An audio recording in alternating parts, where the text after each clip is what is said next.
Assalamu alaikum. Yahaya dan Bello. Garkuwar matasa Yahaya, sani dan Bello kai muke tsumayi a ƙasa mai halin kirki. Garkuwar matasa Yahaya, sani dan Bello kai muke tsumayi a ƙasa mai halin kirki. Matashi da matasa Yahaya Bello na kowa, in ba kai ba tafiyar nan sai an dake garwa. Matashi da matasa Yahaya Bello na kowa. Kowa na sani Hausawa iba Yarabawa.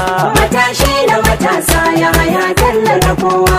Na ƙauye ko na birni shi ba ya raina kowa. Matashi da matasa Yahaya Bello na kowa. Masa taro hada taro. Masa taro